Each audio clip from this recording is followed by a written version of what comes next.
I wonder what it feels like the first time a child is sitting in class and suddenly discovers that he or she can't do what everybody around them is doing.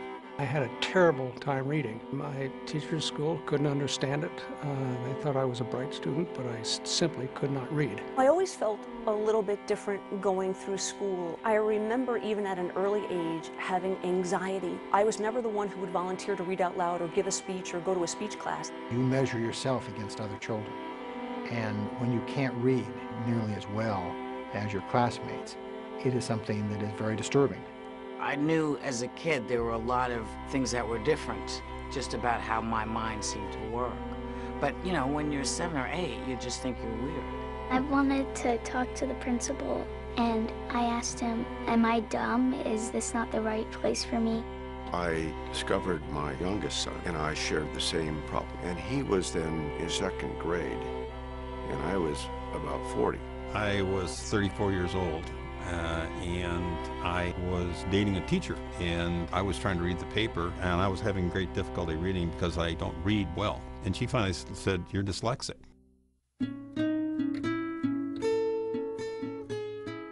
Dyslexia is what's called a hidden disability. So you don't see any signs. The children seem to be and are bright in every other way.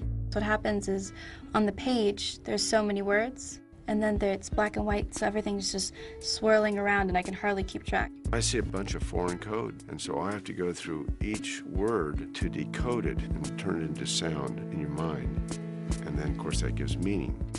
The definition of dyslexia is an unexpected difficulty in reading in comparison to their intelligence, level of education, or their professional status.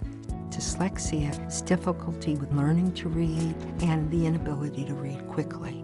Difficulties in spelling, difficulty with handwriting. But the basic core problems involve reading and getting to the sounds of words.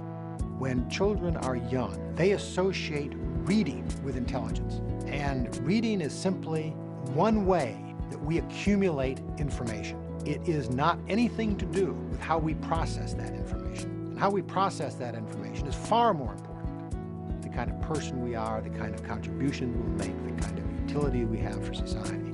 When I saw Skye and how depressed she was and how she thought she was dumb and she didn't believe in herself, I just thought I was losing her. You know, the discovery of dyslexia for a student and for their family is a journey. It begins usually with a caring teacher who says something like, "I think I see a problem," and directs the parent to assessment. The truth is, parents can catch a lot of things, but you really don't know it until you're in school, because the teacher can watch you progress on a daily basis. And if someone you discover may be dyslexic, you go, "Oh, okay. You and we got a journey."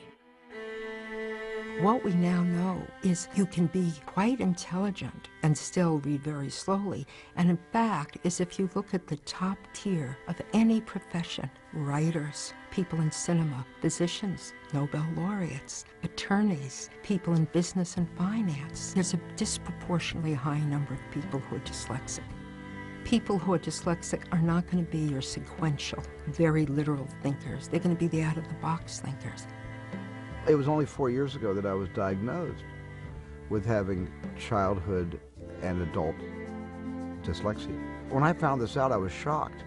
But when it was really proven to me that I actually had suffered from this my entire life, I was so relieved, because all those years of terror, standing up and reciting and going to the blackboard and spelling things, it was incredible the amount of relief I felt.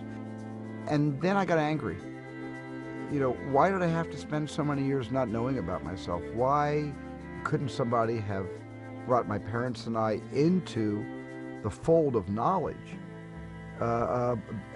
back when they could have done something about it?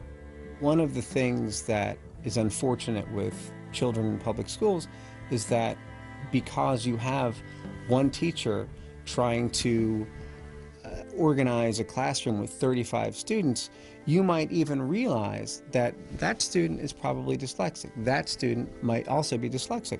But you simply, in the course of your day, are not able to give them the accommodations that they need. And I think there's nothing more heartbreaking than that.